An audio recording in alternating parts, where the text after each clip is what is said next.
Welcome to USA Global TV and Radio, where our mission is to provide education, entertainment, hope, and inspiration. USA Global TV and Radio connects you with experts and audiences all around the world every single day to help you succeed in business and to live a richer life. Visit us at usaglobaltv.com to learn about career and life-changing training and mentoring programs like the Listening Mentor. Subscribe to our newsletter to stay informed about our special programs and offers. Discover how you can become a guest on one of our shows or a host or producer of a USA Global TV and Radio show of your very own. That's USA Global TV and Radio, where the doctor is always in.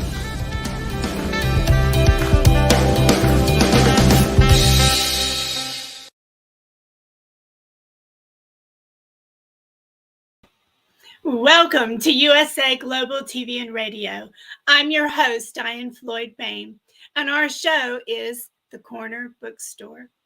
If you're joining us for the first time, wherever you are in the world, we are thrilled to have you. And thank you to all our dedicated viewers. Dr. Jacalyn, founder and CEO of USA Global TV and Radio, is producing the show today. Our guest today is author Donna Conrad, who is an award-winning author, a journalist, an activist, a teacher, and gives voice, so importantly, gives voice to women who've been marginalized. Please welcome Donna Conrad to the show. Hi, Donna. Hi. So good to be here.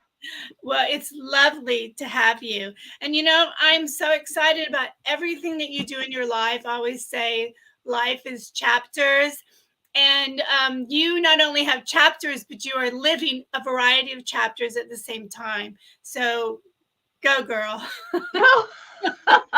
This is difficult. Well, my passions revolve around giving women a voice, because one of my favorite aphorisms is an African proverb that says, until the lion learns to write, the hunter will always be glorified. Oh, wow. So to me, until women begin to write history and to be recorded in history, we're always going to be subjugated.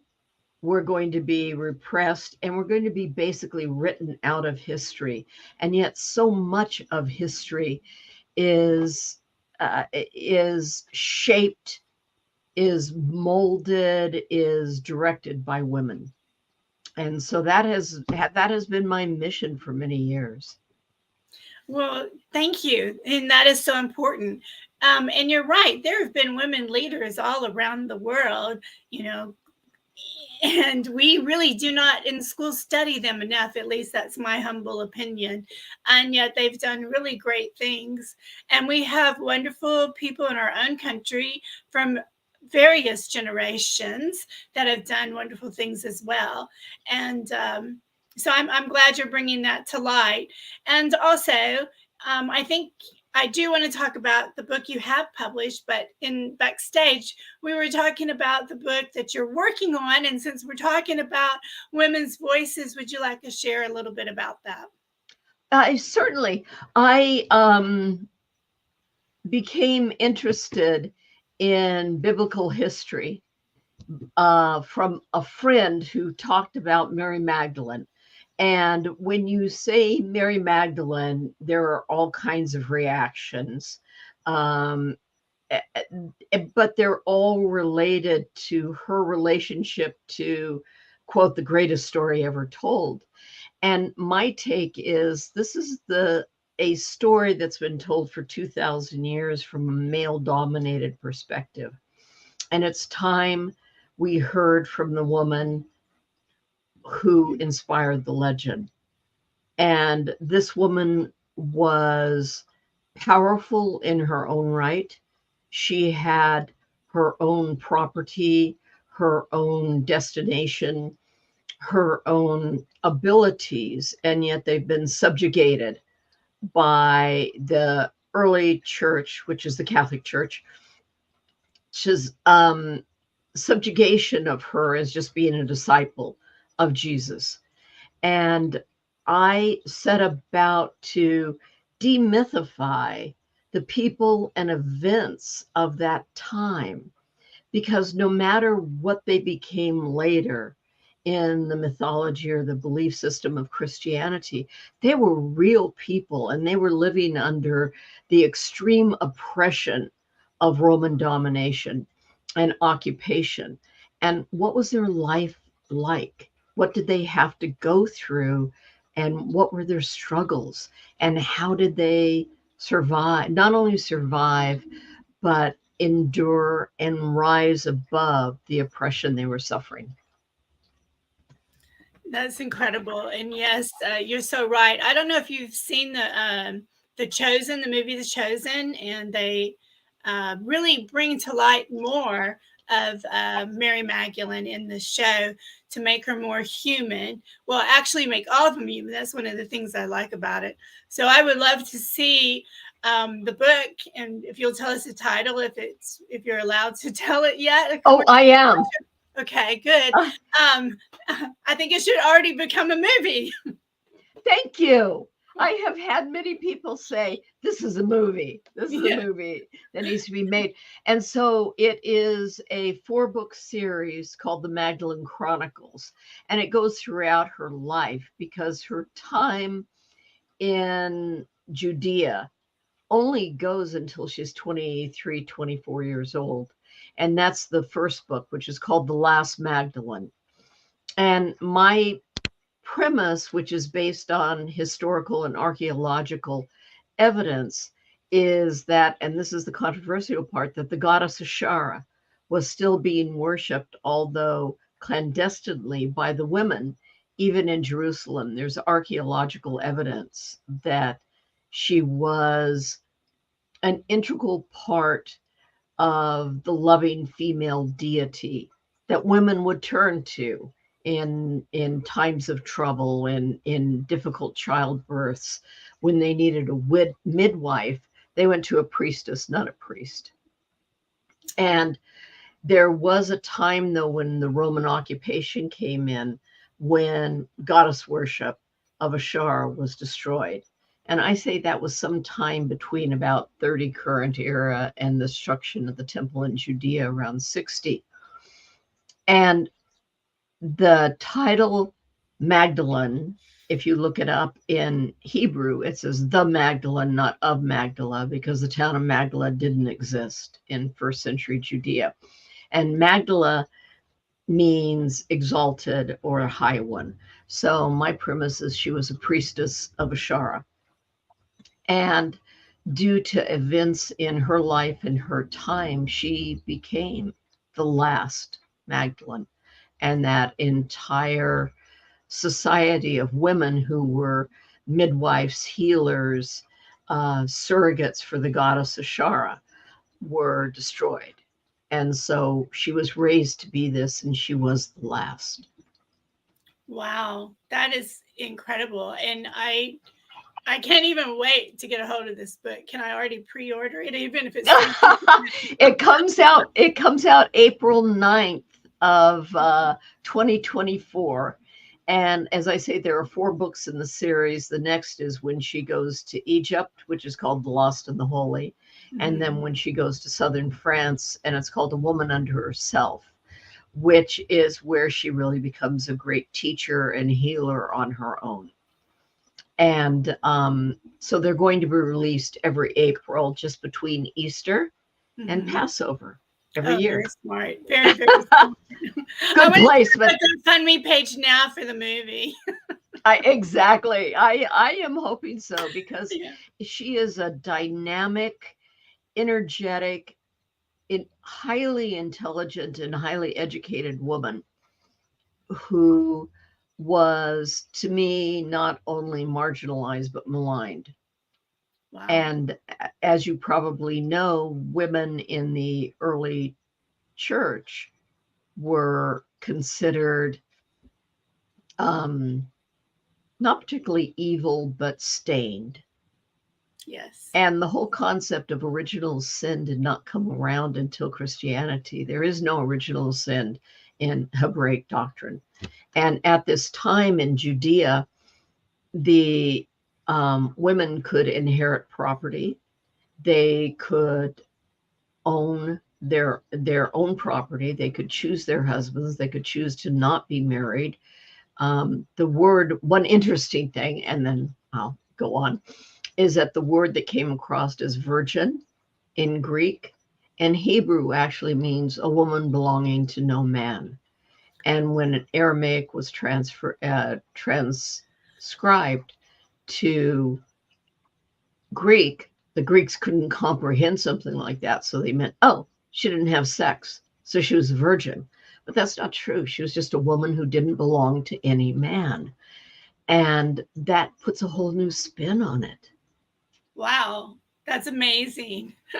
It does put a whole new spin on it, and I find it fascinating. You're teaching me so much, and I'm sure our listeners, as well as our viewers, are learning a lot as well. So I appreciate all the, study and history that you're sharing with us.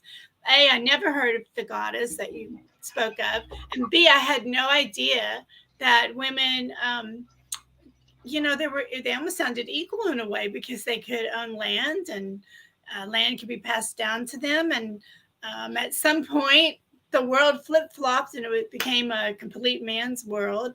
Not that I love men, don't misunderstand me, but I mean, so do I.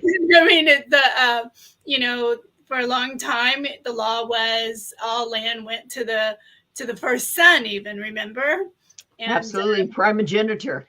Yeah, exactly. So yay for you for helping to get women's voices out there and starting with such a powerful woman, because I actually thought you were going to start with Cleopatra. So, oh, well, I used Cleopatra as an example in my afterword because people mistakenly think that women in first century were not educated and were subservient. But you have Queen Alexandria of Judea, who was highly educated. You have Cleopatra, who was remarkable. You have so many rabbinis who were either the wives or on their own teaching. Women served as judges. Women served as teachers in this time. And to me, the true antagonist in this whole series is Rome, which is the ultimate patriarchy. In Rome, women had no rights. oh. And they were subservient to the paterfamilia, their father, their brother, their husband. And when Rome conquered the Palestinian area from Syria down through Judea, they imposed their rights. And after the diasporas in 135 current era, they just took over and women lost all their rights. Wow. And they did this in other areas also. As you know, I mean, Cleopatra ruled until she lost to Rome. Mm-hmm. And then a Roman prefect, which is a governor, took over. So at that time, to me, this is a pivotal shift when there was a matriarchal structure that was honored. And when Rome, the ultimate patriarch, came in, it subdued that. And it subdued it through military might. Wow. Military might. Sounds like stuff still going on today. Yeah, this has nothing to do with modern times. I know. But there has been so many incredible women of the past, and even today. And so it takes a special person like you to bring them to life and to educate not only my generation, but the future generations. And I really, really admire you, because I know from only doing one historical fiction, and it took 5 years of just studying it because I wanted to get the history correct. So for you to give of your time and your love and your effort to read and make sure you have it right. I mean, it's incredible. Thank you. Well, there is not much written in Roman history or Hebraic history about this time or about women, but I went to Egyptian sources. I went to, of course, Josephus. I have an 1850 edition of his work, who was the first Jewish historian. But then the Greeks, they all around the area, they reported. And something very interesting, just as an aside, you gave me an aside, but Cleopatra would hire mercenaries, and she paid 3 times the going rate in order to get mercenaries from Galilee, because they were the toughest, most incredible warriors in the whole area. And if you read Hebraic history, every revolution, again, whether it was against the Greeks or the Romans, anything came from Galilee. Wow. And if you think about it, Jesus came from Galilee. That's right. And there's less written about Jesus than there is about a warlord, Barabbas. And he comes down to us in the scriptures as being the one set up. Here's Barabbas, here's Jesus, and the Jews screamed to let Barabbas go.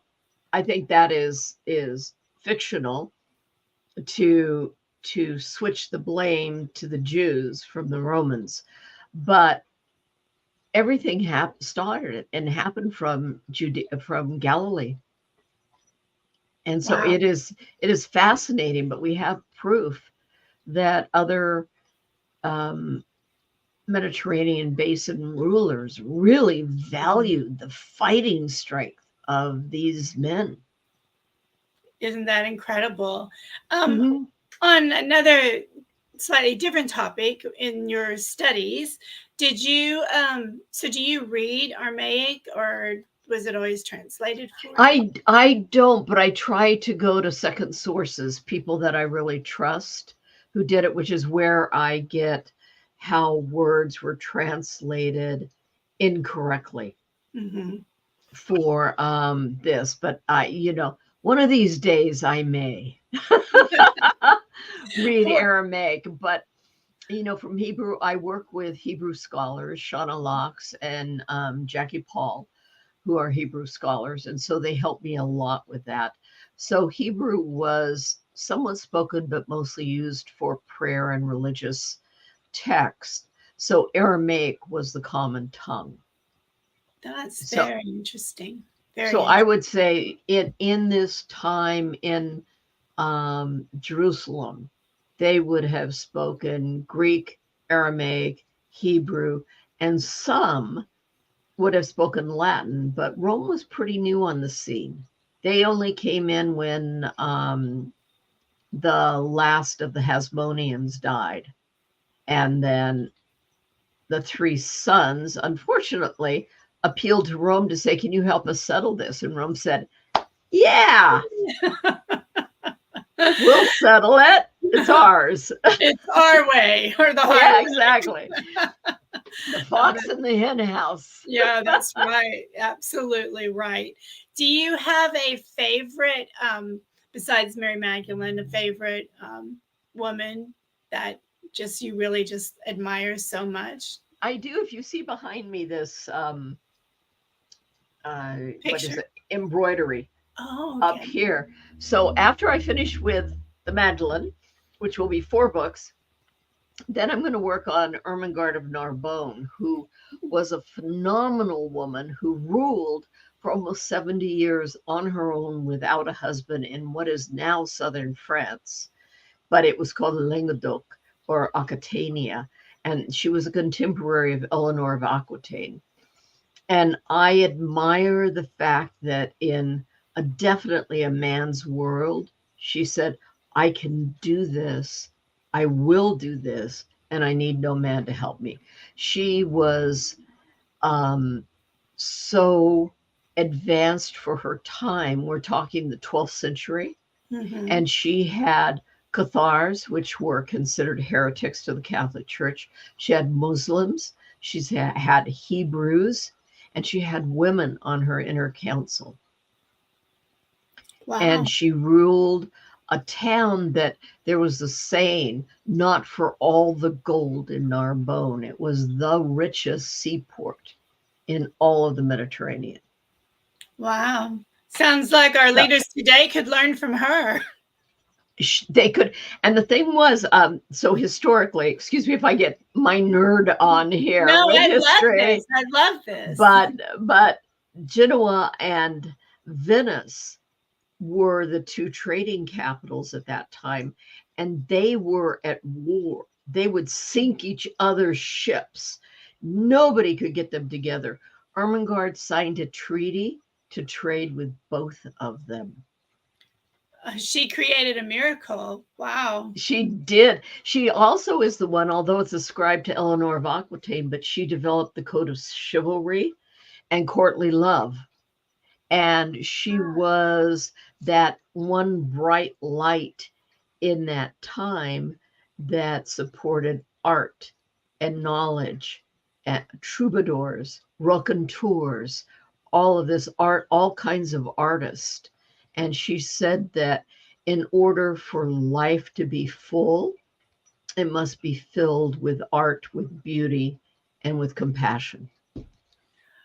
Oh, I can see why you love her. I'm already a fan. I do. Well, now you have a book behind you. Would you like to share it? Oh, sure. I have it. If you can see here, Yeah. House of the Moon. Yes. South, Surviving the 60s. And when I started out, my publisher, I was writing about women marginalized by history. And he knew about my experience in the 60s. And he said, you are history. You know, write this book because you did survive the prejudice against women. Also, my sister, who was 4 years older than I was at the time, her boyfriend, and this sounds bad, but dealt drugs to all the bands that came through LA. But we're talking like you sell it for, some pot and stuff. He wasn't a cartel big dealer. But so at 14, I got co-opted into this and spent a lot of time with people like Jim Morrison, Jimi Hendrix, Janis Joplin, and actually lived the 60s. And as an editorial review said, it's like going to sleep and waking up in the trenches. Wow. And, it's interesting to me because your world in the 60s is so different from my world. I grew up in a very well protected home. And if you heard about drugs, only bad people did those things, and you should never take something that would hurt the temple of the Lord inside you. And so I don't even know that world you're speaking of. So it'll be interesting to read, because I think it's important for all of us to, if we really want to have a good understanding and work together as human beings, we have to understand different people's worlds, don't you think? Exactly. And that's with all my books. I put out there what the world was like, and I'm not challenging anyone's faith or anyone's belief or anybody's actions. I'm saying this is what it was like, which is what I'm doing with The Last Magdalene. But I could quickly read just the cover blurb, which will give you an idea. Should I do that? Oh, yes, that would be great. Yes, please. Okay. So this is just the cover blurb. From encounters with Jim Morrison, Jimi Hendrix, and other legends of rock and roll, to loaded shotguns at home, sexual violence in the street, and flying high on drugs just to get by, this fast-paced memoir brings to life Conrad's quest to change the world, only to find herself changed by the times. House of the Moon is a haunting and ultimately triumphant memoir about coming of age during the decade that changed the world. Wow. And it is a decade that changed the world. It's a wonderful synopsis of it all. And I think it's something that everybody out there, you need to order this book. Can we find it on and local bookstores as well as on Amazon and Barnes & Noble? Right now it's on Amazon, Barnes & Noble. You can get it in hard copy or ebook. Mm-hmm. And it, just to let you know, the person who saved my life was a high school English teacher, David Sundstrand, and he's in here because he saw in me not this freak that dressed in black and, you know, was always just out. I was in the quote dumbbell English class because all my druggy friends were in there. And a teacher said, "This woman's smart," and kicked me up from dumbbell English to college prep. Wow. And he took me in and gave me my love of literature, of reading. He filled out scholarships for me and had me write essays for it. So I got scholarships to go to college, and I became a high school English teacher because of him. And what is interesting is 45 years later, because of this book, he found me and we got to meet. And it was incredible. And he's still alive. He's 87 now, I think, and is a writer himself. And, you know, teachers make a difference. Absolutely. They absolutely do. Yeah. And to instill the love of reading, of literature, of learning outside of your narrow perspective is so important. And if anything, I would love the youth of today to just explore all kinds of reading. One of my writing teachers said, "You actually learn more from a book you don't like than from a book you like." That is a great quote. That is so true. And you're right. Teachers are incredible, and they can make or break a child depending on how well they are as an educator and their philosophy in the classroom. The other thing is that I liked history, but I found it boring, and because they were just making us memorize dates and so forth. But when I went to the university, I had the most amazing history teacher, and he had us read. It was American history again. I was like, "Oh my stars, how many times?" You know, I don't want to do this. What was so incredible about him, and the reason I'm spending this time with you, is I think you'd appreciate it, is we had to read books from the English point of view, and what an eye-opener it was. And I fell in love from history that day forward. I just fell in love with it because I was like, I never thought about it from their point of view. And that's why I say it's so great that you have this book, The House of Moons, to help people like myself who grew up in just a beautiful, loving environment. But even my high school, like you mentioned, people in school that did drugs, like I couldn't name a soul. If they did it, they kept it very quiet. It was just a totally different world. So it was not quiet when I did it, but it was the 60s. Yeah, your 60s was different though. Mine was all love and happiness. But like I said, I grew up and found out my parents were protecting me. So well, and my dad was an undercover narcotics agent for the state. And my mother, unfortunately, because it was such an physically abusive relationship, she turned to alcohol. So she was pretty much a fall down drunk. Mm-hmm. So my sister and I raised ourselves. Oh my goodness gracious. Basically, and got into this. And as I said, it was to take drugs. I did it to make my life normal. That's how abnormal my life was. So the book is very dark. It's very disturbing, but it's very real. And I teach at a lot of writers' conferences. And one of the classes I teach is writing real, writing raw. So how do you get your readers to feel what you felt? Exactly. And to me, that's the importance of doing it. But also, I hated history. I was a psychology and English major in junior college. When I went to four-year college, the university, I had to take a history class, and this man made me fall in love with history. So I switched majors to English and history. Wow, he really did a number on you. Oh, he did. And what you said, he had us read English versions. He actually was the first one to have us read the Greek take on the rebellions in Judea. Oh, wow. And so it's like, okay, we don't get to write history again. Until the lion learns to write, the hunter will always be glorified. That's So right. read what other people have to say about us, about our times, Mm-hmm. and embrace that. Be Mm-hmm. open to it. Absolutely. So I'm a former classroom teacher, and one of the things I would do with my older students is I collect life magazines, and I'll collect magazines from different parts of the world that are in English. And if I know, so I was a curriculum director, so I would be working with kids from different angles.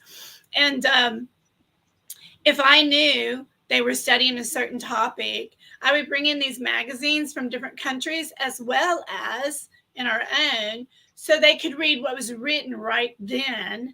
And Yes. They always found that fascinating because, as you said, the books are written by men and the person who wins, and so it has a different twist on it all. But I'm excited about your particular books, and I would also like to hear about how you help the voice of a woman, and how your passion for helping women not be marginalized. To do that in my book, well, in House of the Moon, it was my being honest with myself. And people have said, how could you expose yourself that much? Because I do.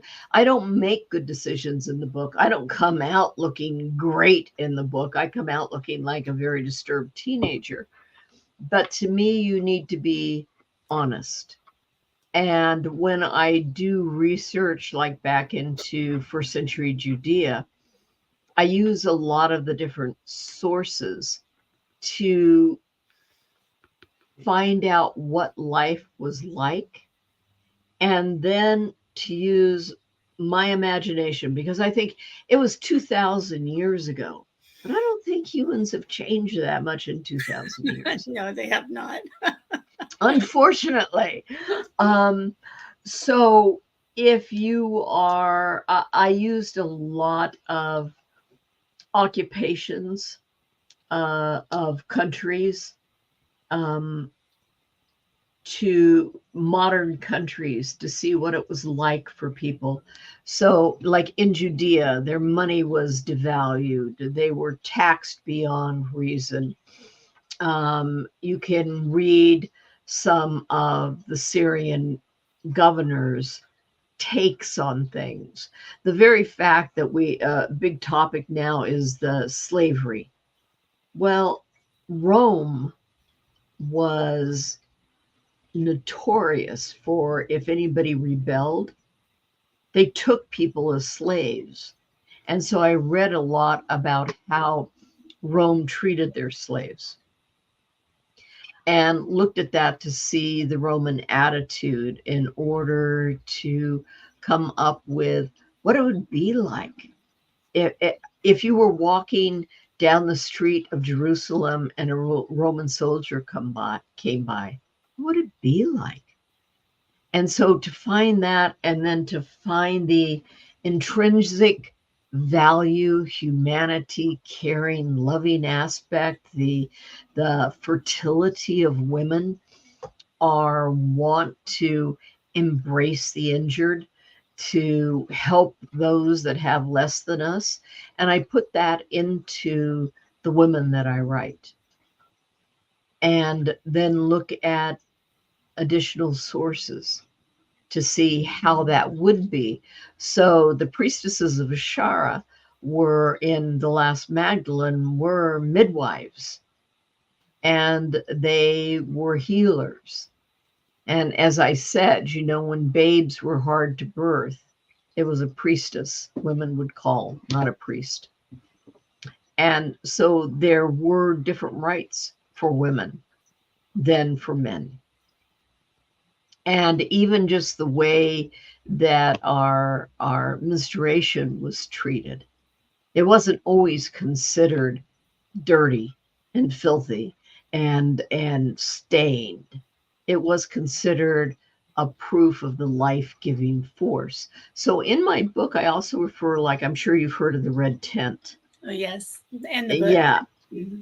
Yeah, the book and the Book of Longing, which was just out, where women's rights were honored. So in the last Magdalene, I have a beautiful ritual for when young girls begin their first menses, where they're taken into a cave and they're honored. And when they come out, they're dressed in robes and honored. You're now a woman, as opposed to, oh, well, yeah, just go away and hate it or be ashamed of it. So does that answer your question?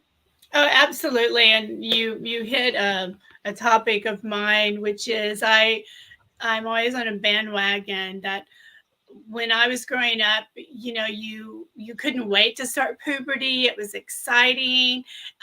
We celebrated it. My aunts, my mom, we all had a big celebration. So I like this. Wonderful. So, I did the same thing with my girls. And I'm like, I wish we could have these commercials stop saying, oh my God, it's happening this month, instead like, oh my gosh, you're so blessed. There's so many lovely things about it. So maybe you and I can start a bandwagon together on that. Absolutely. I would love to. And like I say, there's a beautiful ritual in it that I looked up, women's rituals at that time. And there's quite a bit. You have to kind of dig for it. And I don't know if you can see behind my pictures, the Magdalene, but all my books are back there. About women's rituals and the different stages. And a big influence on me right now is Michael Meade, who is with the Mosaic Foundation, and he deals a lot with the rites of passage and how it's so missing in our life. And he has mostly dealt with young men, but he's also dealing with women now, and that each phase of our life is a celebration. Absolutely. And now at my age, I'm getting to be the crone. So I would like to impart wisdom and say, okay, I'm past childbearing. Now it's time for me to share the wisdom that I've gained through a life. And that's what I intend to do through these books, whether it's through House of the Moon or The Last Magdalene or The Lost of the Holy or dealing with Ermengarde. Yeah, to me, it's all a part of us to say, we've passed a milestone. Let's celebrate it. Absolutely. Life is incredible. Right. Life is incredible. And I always say that if you woke up and you have air in your lungs, you've already been blessed for the day. So you need to figure out what you can do to help bless others and spread kindness and joy. That's kind of how I see everything. But then again, I wish I had a magic wand, and ding, you're happy, ding, you're happy. And quit thinking those bad thoughts, But celebration of life. I remember my grandma said, I don't talk about my age, not because I'm not proud of it, because I am so thankful to be alive. But you remember this, Miss Patricia, because my full name is Patricia DIANN. So anyway, if they want to get something across, they would say Miss Patricia, or Miss Pris sometimes. And she'd say, when you get past 50, you just start saying W, because that's wisdom. Your wisdom's coming in, and it's your duty to help share what you've learned. Mm-hmm. You don't tell people what you've learned. They don't want to hear it. Their ears will be closed. But when they ask, just take a deep breath, think, and share things that you've learned. And I've always liked that. What do you think? But I absolutely agree. And I think our best sharing comes from how we live our lives, mm-hmm. of being kind, of being inclusive, mm-hmm. of being loving to people. someone is angry with you, you find a way not to be angry with them and to help them get over it. And if they can't get over it, then to me, I'm sorry for them. But I try never to engage in anger and just say, you know what, you do what you do. And one of my precepts is that it would be good for people to agree to disagree. Amen. That is so true. And just, you don't have to be wrong for me to be right. And vice versa. I like that too. So if you can imagine, we are almost out of time. How did that happen? I think we've just been having a great time. But before we go completely close out, I'm curious to know if you ever give speaking engagements and people can come and hear you talk, because you have so much wisdom to share and knowledge with us. Do you do speaking engagements? Well, thank you. Yes, I usually teach at writers' conferences at PNWA. I'm on regularly on the Creative Academy for Writers. And this year I'm kind of taking a hiatus. I'm going to southern Spain to do some research. But typically, yes. And I'm represented by Abundantly Social. Oh, yes. And we're going to be doing some booking tours at libraries and bookstores and giving talks. And then as soon as my website gets back in shape, because we're changing books, I will have blogs. I'm always open for people to email me at donna@donnaconrad.com. I'm completely open to talk about most everything. That is fabulous. And you already did my next soundbite, is how they could reach you. So not only can they reach you via your email, your website, even though I know it's in a moving up and being revitalized in ways, but also they can reach your books. Would you like to share again where? Oh, at Amazon, Barnes & Noble. Right now, the book came out a while ago. When the last Magdalene comes out, April 9th of 2024, it'll be in all bookstores. That, and I'm on Facebook at Donna D. Conrad. And I don't do Twitter much. I'm trying to do Instagram. I'm moving into that. But I mean, Amy at Abundantly Social is helping a lot. And so I'm just stepping up my game. Amy is incredible. So you and I have some commonalities and people that help us with our work. I want to thank you for coming. It's been my pleasure to have you here on the Corner Bookstore, and I hope you will consider coming back. I would love to. I think we could talk for a while. And so. Thank you so much. I really appreciate it. It's been my pleasure to be here. Okay. To be continued. To be continued. And I can't wait to get a hold of your books. And please start that GoFundMe page for that movie. Oh, yes. Let people know. I actually have friends that are screenwriters, and they're already talking to me about doing a screenplay for it. Okay, you go, girl. We'll see. Take care. Thank you so much, and thank you for this show. It's just wonderful. You're quite welcome. Okay. See you again soon. Bye. Well, thank you, everybody, for tuning in for our show today. Donna Conrad is incredible. It's so lovely to meet someone who's so knowledgeable, who works so hard to study and make sure she has the history correct for her books. And so please make sure you go to her website, go to Amazon or Barnes & Noble or your favorite bookstore and order her books, and be watching for when she starts all her blogs on her website. That's it for the Corner Bookstore. Stay tuned for next week. Until next time, have a blessed day. Bye for now.